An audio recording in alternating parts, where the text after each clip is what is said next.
Cumple su cuarto mandato como diputada nacional, al mismo tiempo que lleva adelante una campaña austera como presidente. Denuncia hechos de corrupción en los que está involucrado el gobierno y propone soluciones a los problemas más inquietantes del país. Hoy en Dímelo Tú, Margarita Stolbizer.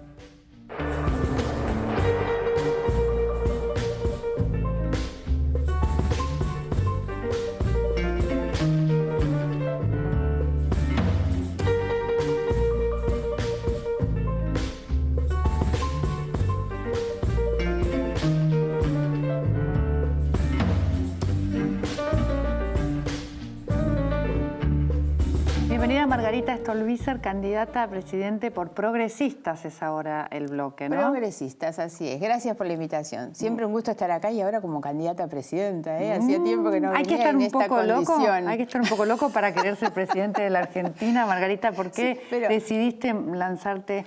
También creo muchas veces que esos locos son los que cambian el mundo. Bien. También creo que es así. Es un desafío importante. Yo no tenía esto como proyecto de vida para este año, digamos. Pero lo cierto es que me hice cargo y a veces me da la impresión que las mujeres le ponemos a la cosa esa impronta y ese coraje que decir, bueno, aún, y esto refleja un grado de inconsciencia también, ¿no? Hacerse cargo de semejante cosa, pero estoy contenta y tranquila con la decisión. ¿Cuáles son los valores excluyentes del progresismo? Y nosotros hemos planteado durante toda la primera etapa de la campaña que nuestros dos grandes pilares son igualdad y decencia. La igualdad pensada desde una democracia como garantía de los derechos sociales, para que todas las personas en un país tengan sus posibilidades de progreso, de triunfo, de felicidad. El Estado es quien debe dar esas garantías. Después están en las personas si tienen las capacidades para aprovecharlo, si lo saben hacer o no, pero todas las personas tienen que tener. Cuando uno ve en otros países y realmente la igualdad es lo que prima, ¿no? No hay ni grandes riquezas, ni cuestiones demasiado ostentosas, ni esa pobreza extrema que se ve a veces. ¿Cuál sería un ¿no? país que digamos que tomarías como modelo, que podría acercarse a lo que te imaginas que puede pasar en la Argentina o que debería pasar en la Argentina? Lo que pensé cuando te lo contaba recién es Australia, en realidad. A mí me ha llamado mucho la atención, incluso que a veces la presidenta ha hablado de Australia, pero Australia tiene un modelo donde la garantía, el horizonte es la igualdad, pero tiene obviamente que muchas cuestiones institucionales. A veces se habla del tema de la competitividad. La competitividad no es solo una cuestión económica, la competitividad integral o sistémica es que realmente para que nos vaya bien en todo eso también tiene que haber instituciones fuertes, transparencia, funcionamiento de la justicia independiente, federalismo, desarrollo local, inversión en la cultura, en la educación, innovación. Es un conjunto de cuestiones, ¿no? ¿Vos crees que el país va a quedar, como dicen, plagado de bombas o de problemas, por ejemplo, económicos graves y que van a ser difíciles los primeros años para cualquiera que tome el poder? Sin duda, hay dificultades y tal vez la forma en que vos lo mencionás refleja simbólicamente esto que es que nos van dejando eso como bombas de tiempo. Y tienen que ver no solamente con lo económico. Este gobierno avanzó con algunas normas, fundamentalmente en el área de la justicia, por ejemplo, que lejos están de las reformas que sí la justicia necesitaría, por ejemplo, y me parece que esas son algunas cuestiones que hay que detonar rápidamente. Otra tiene que ver con la administración pública. Han hecho un desastre con la administración pública, no solo porque han echado a mucha gente de años con experiencias técnicos. Tienen un desprecio por lo técnico y lo profesional. A mí me tocó y realmente estoy vinculada con un grupo de mujeres que armaron una ONG sobre el tema de la violencia laboral en el Estado, el acoso y la violencia laboral. El problema es el ataque desde lo humano, la violación al derecho humano. Muchas mujeres, en realidad, a las que van corriendo, las corren, un día le ponen a otro en su escritorio, así hasta que las terminan sacando, cuando no quieren ser cómplices y para tener el lugar para meter a otro. Entonces, hay no solamente una violencia desde lo humano hacia la persona, sino un vaciamiento de las capacidades estatales. hemos perdido la expertise en el Estado, que es la gente que sabe y puede hacer las cosas bien. Ahora, para armar una trinchera de militantes políticos que no tienen la formación necesaria. Eso lo sabemos por la información que está sucediendo y que es así, ¿no? ¿Cómo se soluciona eso? Porque, digamos, para tomar eso por las astas y cambiar y volver, digamos, a la expertise en el gobierno, a la expertise en las instituciones, a la transparencia, como decías recién, hay que tomar una serie de medidas que no van a ser simpáticas. Algunas drásticas, exactamente. Yo creo que todas las contrataciones que ha habido durante este tiempo, yo presenté una denuncia porque eso es lo que me habilita, digamos, para decir, no, acá realmente se está poniendo un obstáculo en el funcionamiento de la administración y yo no puedo ignorar esta situación. En este año, entre enero y febrero, hicieron una cantidad de designaciones y a todos los decretos le ponían una cláusula que dice, con la excepción al cumplimiento de las normas de la ley y del convenio marco del empleo público, por no cumplir los requisitos mínimos de edad o de título habilitante para la tarea para que lo nombraran. No era verdad. Claro, eso hay que dejarlo sin... Nombran a la gente sin estar en las condiciones. Claro. Ahí la medida es drástica. Eso no puede continuar. Y después hay que recuperar gente. Uno de los temas centrales de la agenda política es la inflación, sin duda. Ahora, yo lo primero que haría, si asumo el 10 de diciembre, el 11 me paro en la puerta del INDEC a las 8 de la mañana a recuperar los técnicos y los profesionales que echaron para volver a tener estadísticas confiables. En un mes tenés que tener un índice de precios al consumidor de precios mayoristas y para eso personal profesional, técnico, capacitado y honesto, ¿no? Porque yo te decía hace un rato, las dos banderas o pilares, una es la democracia social, la igualdad como horizonte, y la otra es la decencia. Margarita, ¿qué es más importante? ¿Salvar a la República?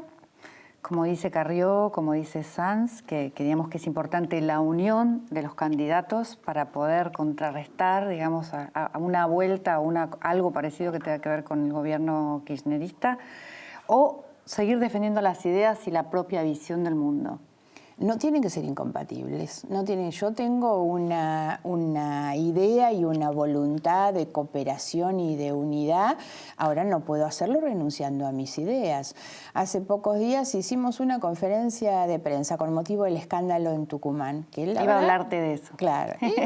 Un escándalo importante que me parece que justificó que estuviéramos juntos varios candidatos a presidente, Macri, Massa. Bueno, te juntaste en la foto con Macri, que para vos era imposible. Sí, pero eso dio, quiero decirte, digamos, a la mirada de la población, una sensación de flexibilidad interesante. Y de esperanza, es que así tiene que ser. Y fui yo misma, que muchos dicen, no, bueno, vos sos a veces la más reacia. Fui yo misma la que dije en la conferencia de prensa, Tucumán es un hecho escandaloso que justifica, pero pensemos que tenemos que estar reunidos para más cosas que para cuestiones electorales. Si no, lo electoral parece que el político se mira el ombligo. Nos reunimos porque hay fraude. No, reunámonos para ver qué hacemos con la pobreza, con la cantidad de niños que tienen insuficiencia alimentaria, qué hacemos con la educación. Yo creo que eso es necesario. Ahora, para eso no hay que mezclarse. Es cierto que estuviste un rato a solas con Macri, que fue el mismo que gestionó llamándote por teléfono. No, sabes que trascendió. ¿Eso no es verdad? Sí, no. Yo no he salido a hacer desmentidas, es una especulación periodística. No tuve esa reunión. Tuvimos sí una previa a la conferencia de prensa, donde estuvimos todos, no solo los que estábamos en la conferencia de prensa, sino que había otros líderes ahí, estaba Cobos, estaba Wiener. Y yo creo que es necesario pensar, y tengo la esperanza que la Argentina que viene sea una Argentina de más diálogo, de más cooperación. Ninguno que llegue va a tener por sí solo la fortaleza para enfrentar estos problemas. Entonces hay que salir con la especulación. El que gana no puede creer que es el dueño absoluto de todo. Y en el Congreso van a necesitar apoyarse porque bueno, es ahí así. Donde debería Ahora, haber las más elecciones equilibrio. en Tucumán, esa movilización de gente que hubo, ¿no? Que hubo muchas movilizaciones en Tucumán y que eso es muy importante. Porque, sí, claro. Porque esas, digamos, ahí se muestra que los que tenemos realmente el poder somos los ciudadanos y los que tenemos el poder de movilizar y de hacer reaccionar a nuestros políticos. No se tienen que resignar. Los que no hay que resignar. ¿Vos crees que es un antes, un después o crees que va a seguir siendo difícil evitar el fraude en las próximas elecciones y evitar y cambiar este tema del clientelismo, que también es una especie de fraude, porque el clientelismo, bolsas de comida para que voten una señora que viene de otro país, cambian el documento para que vote. Digamos, hay un montón de situaciones que están siendo develadas y que han sido más fuertes por esta movilización de los tucumanos, que la verdad que tuvieron mucho valor de hacerlo. ¿Crees que eso se puede cambiar?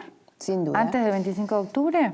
A ver, tal como vos decís, lo que Tucumán hizo fue mostrar y explicitar este combo explosivo que es pobreza, clientelismo, corrupción, enriquecimiento de los funcionarios, una justicia dependiente y funcional, fraude y represión, porque así es como terminaron. Eso es un combo explosivo. Lo cierto es que esto no ocurre ni por primera vez en Tucumán, ni solamente en Tucumán. Ah, Formosa. Claro, también hay que reaccionar frente a esta situación. Ahora, creo que hay que poner algunas cosas en su punto y el tema no es solamente la práctica clientelar, que eso es muy malo porque ataca a las personas en su dignidad y las vuelve rehenes del sistema político por su condición de pobreza. Pero el conflicto es la pobreza. El problema no es que la persona reciba la bolsa de comida o que le den la bolsa de comida. Lo grave es que haya gente que necesite esa bolsa para poder comer, que haya gente que esté dispuesta a entregar su libertad cuando va a elegir a cambio de una bolsa de comida porque tiene hambre. Bueno, entonces el problema es ese, ¿no? Las estadísticas, ¿no? Oscar Sánchez, este joven que muere, que tenía 14 años y 11 kilos, ¿no? Claro. Y que fue como, bueno, un ejemplo, pero de esos chicos hay muchísimos otros, ¿no? Fue tomado con indiferencia del gobierno. Claro, porque del gobierno. El INDEC dice que hay un 4,8% en Chaco de pobreza. Todos sabemos la y gran el ISEP mentira que sí es eso. dice que hay un 48% de pobreza. Claro. El último informe... ¿Cómo cambiar esas estadísticas? ¿Cómo volver a que sean reales? Esa debe ser la prioridad, ¿no? El último informe del Observatorio Social de la UCA habla en el tema de infancia, el 40% de los niños son pobres. Ahora, hay otra cifra que para mí es más impactante. Dice, más del 28% tienen insuficiencia alimentaria. En un país como el nuestro, la verdad, no están en África. En este país tienen hoy insuficiencia alimentaria, no tienen para comer lo suficiente. Esa es la realidad de este chico. Yo creo que el próximo presidente debería tomar a Abel Albino como ministro de Salud. Sí, eso sería ¿Vos genial. no crees? Abel Albino es excelente. No, claro, porque además conoce bien ese problema, para realmente hacer que no sea más esta pobreza, que no sea más estructural, pero que se pueda mover, que pueda cambiar. Los temas de prioridad de agenda. Cuando yo converso con los demás candidatos, la verdad es que lo que me gustaría es que tuviéramos una agenda de prioridades. Entonces, yo así como digo, si yo ganara, lo primero que hago es convocar a los otros, estoy dispuesta a cooperar. Esa cultura del diálogo y la cooperación es lo que hay que recuperar. Y esa es prioridad de agenda. La composición del Congreso se resuelve en primera vuelta, ¿no, Margarita? Ese es el dato. El dato es ese. Se resuelve en primera vuelta, o sea que quizás vos tuviste un 4,1% en las PASO. Un poco menos. Un poco menos, bueno, un 4% vamos a poner alrededor de eso. Ese 4%... Nosotros ¿Qué querés que haga? intentamos ¿Cómo te llegar imaginás un tu poquito elección? más que eso, por supuesto, porque lo importante es que en esa elección de octubre se decide la composición del Congreso y ahí es donde se necesita más equilibrio, más pluralidad, porque ya va a haber posibilidad de elegir entre dos cuando llegue la segunda vuelta. Yo estoy segura que va a haber balotaje, entonces ahí en el balotaje habrá que elegir entre dos.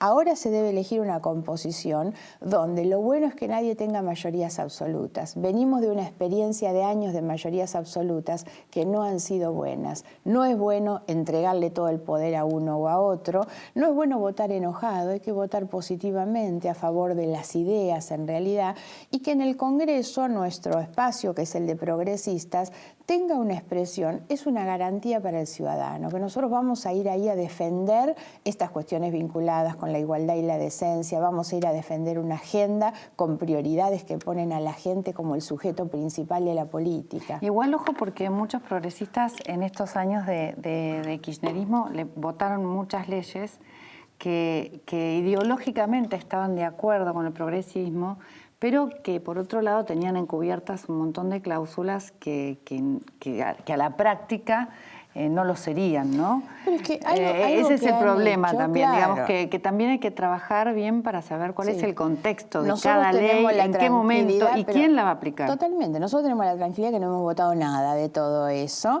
y justamente yo advierto muchas veces porque siempre mandan leyes con unos títulos divinos. Claro, en un momento mandaron una ley que son leyes progresistas, pero tienen encubiertos... No lo son, claro. Adentro, cuando vos las rascás afuera de esos grandes títulos, adentro siempre hay negocios. Cuando mandaron la ley, que yo creo que es la ley que ha manchado históricamente al Congreso, esa ley con un título divino que era la soberanía monetaria, era para la expropiación de Chicone y tapar las huellas de Vudú cuando se quedó con la fábrica de hacer billetes. Claro, pero esa ley se votó, el Congreso aprobó esa ley. Yo creo que el Congreso se ha hecho una mancha a sí mismo con esa ley, que es una vergüenza. Además, recordemos que al día de hoy, Chicone o el nombre de la empresa que tuvo después no tiene ni nadie que haya ido a reclamar la indemnización, ¿no? Y estamos hoy comprando billetes, mandando a hacer billetes a Chile o a Brasil. Igual me la dejaste picando un poquito en la respuesta anterior, que dijiste que iban a quedar 2 candidatos que íbamos a ir a balotaje. Ese porcentaje que vos vas a sacar el 25 de octubre, que puede ser más del 4, puede llegar a un 5, ¿por dónde te vas a inclinar? A ver, primero no me voy a inclinar por nadie, o sea, no ¿quién lo diría. ¿quién te es más simpático? Mira, ¿Scioli, Massa, Macri? Es que no es un problema de simpatías. No, ya sé, pero lo otro simpático es que uno no puede confianza. Una cosa, uno no puede cometer el pecado de soberbia de pretender que ese 4% es mío. Nunca le diría a la gente que tiene que votar. Eso es un pecado de soberbia. La gente tiene que votar con libertad, con autonomía, en la persona en quien confía, en realidad. Eso en la primera y en la segunda. No le diría a nadie, tienen que ir a votar por, la verdad, no lo haría. Hoy yo estoy compitiendo por ese lugar, entonces de ninguna manera adelantaría una posición. Lo otro es que la política en la Argentina es muy dinámica. Massa sacó 40 puntos en la última elección y la verdad, en el 2013 a fines todo el mundo pensaba que era el presidente. De repente empezó a caer, frenó su caída, aparece Macri como la alternativa y hoy no sabemos cuál es la situación de Macri porque lo que ha quedado demostrado es que Macri tiene una concepción del Estado para negocios muy similar a la que tiene el kirchnerismo. Entonces, la verdad es que este mapa está todavía como bastante movedizo y nosotros lo que queremos es discutir agenda. Yo quiero saber quién es el que va a garantizar, si no somos nosotros, igualdad y decencia.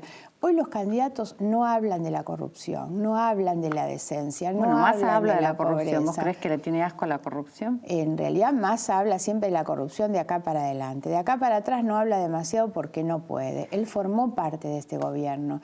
Mariana, el kirchnerismo no empezó a robar hace 2 años cuando algunos se dieron cuenta. El kirchnerismo llegó en el 2003 al gobierno nacional a robar como lo venían haciendo en Santa Cruz. Lamentablemente esto es así y algunos compartieron ese gobierno. Entonces los que compartieron ese gobierno no lo denunciaron, no se fueron a tiempo, pero ahora aparecen haciéndolo. Me parece que es un poco tarde para algunas cosas. ¿Cómo lo ves a Scioli? A ver, Scioli está, hoy aparece, yo dije hace un tiempito, le han puesto una plancha en la cabeza con Zanini. Scioli tenía una capacidad de manejar el peronismo de otra manera e incluso de conseguir algún voto independiente. Cuando le pusieron a Zanini, le plancharon la cabeza y me parece que le han cortado la posibilidad de crecer. Por eso que creo que hay balotaje. Hoy ninguno de los candidatos que aparecen como los más visibles, como los favoritos, termina de generar entusiasmo. Ni Scioli ni Macri tampoco. Creo que están en esa dificultad de crecimiento. Scioli no veo yo que sea, como algunos dicen, una persona que va a ser manejado por la presidenta. Si Scioli gana, reemplaza inmediatamente en el peronismo a la presidenta. Yo creo que la presidenta eligió a Macri. Pero ella dice que ella va a seguir gobernando. ¿No? Es que desde la oscuridad o desde afuera o desde algún lugar. Creo que ella eligió a Macri, prefiere a Macri, porque ella piensa solo en sí misma. Entonces ella está pensando en su propio retorno, la gran Bachelet, digamos, que es irse con una imagen alta y volver 4 años después. Y lo ve a Macri como un Piñera, como alguien débil que va a favorecer eso. Ella es más peligrosa hoy como jefa de la oposición, en realidad, que si Scioli fuera el que ganara. Porque creo que Scioli como el peronismo en general tiene esa concepción muy vertical, y entonces los mismos que fueron peronistas, fueron menemistas, dualdistas, kirchneristas, cristinistas, serán sciolistas. Hay enseguida una capacidad de reemplazo y me parece que Scioli va a hacer eso. Fuiste la impulsora de la denuncia de Otesur, Margarita, después la separación del juez Bonadío, la causa por parte del oficialismo. ¿Cómo seguirá esta causa? Te cuento cómo está hoy. Sí. Hoy está planchada porque los jueces están sentados sobre las investigaciones. Y esto es muy malo, por supuesto. ¿Es Rafecas quién está? Es Rafecas, pero yo marco también que hay una causa paralela, distinta, que es la causa donde se investiga a Lázaro Báez por lavado de dinero. Y nosotros incorporamos ahí el tema de la utilización de las facturas truchas, que podría demostrar el delito precedente de donde se saca la plata que después se lava, y esa la tiene el juez Casanelo. Esas causas están en condiciones de que se pueda avanzar con pericias porque tienen mucha documentación. Sin embargo, los jueces las están planchando. Tendrá que ver con el proceso electoral, no sé. Yo siempre pienso que en algún momento la justicia llega. Lamentablemente tenemos una justicia... ¿Vos crees que va a haber sanción? Creo que sí. Lamentablemente nuestra justicia demora un promedio de 14 años en la investigación de los delitos de corrupción. Ahora, los delitos existen, entonces la sanción tiene que llegar. Pero vos estás con un tema de armar una CONADEP de la corrupción, ¿no? Además de la justicia, ¿serían paralelas? No me gusta la idea de la CONADEP, pero sí me gusta la idea del nunca más de la corrupción, que implica una revisión hacia atrás de todo lo que ha ocurrido, porque algunas causas se han ido cerrando por complicidad de los magistrados, por supuesto. Entonces yo creo que aquellas que se cerraron de manera irregular hay que abrirlas y obviamente hay que promover todas las investigaciones. Ahora, desde un Poder Ejecutivo que sea independiente del Poder Judicial, el Poder Ejecutivo debe contribuir. Entonces, la comisión debería ser una comisión que busque información y que la ofrezca a la justicia, que es la que tiene que hacer la investigación y sancionar. Vamos a un corte, Margarita. Enseguida volvemos con Margarita Stolbizer. Mirá este informe que podés seguir viendo en rush.perfil.com, estilo Mariano. Enseguida volvemos.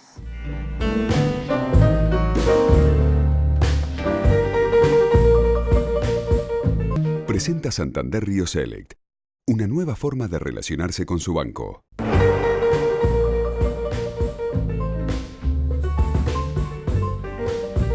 Margarita, tus hobbies son las artes plásticas y el dibujo. Sí, eso no lo sabía. ¿Te gusta pintar?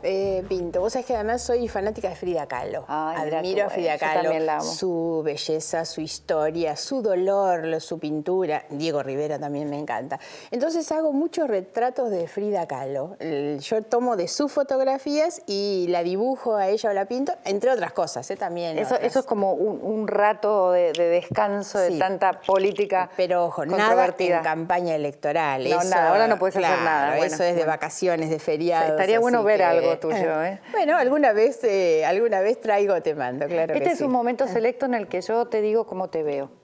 Te veo como una mujer llana, una mujer cercana, una mujer que podría ser amiga directa de otra mujer, que piensa en los problemas reales, que está inmersa en esos problemas reales y que tiene una gran decencia. Realmente, Margarita, te veo así. Muchas gracias, Mariana. Gracias por haber venido y espero tu deseo ahora sí para brindar. Brindemos por la Argentina. Brindemos por la Argentina. Gracias, muchas gracias. Tomá que no te va a hacer nada, Margarita. Te regalo una botella de champagne Chandon y muchas anteojos gracias. De mi marca que elegí para vos. Y que los aprecio tanto, tanto. A ver, probátelos. Y nos vamos con esta música que elegimos para la candidata a presidenta Margarita Stolbizer. Gracias, Mariana, a vos. muchísimas gracias. Muchísimas gracias.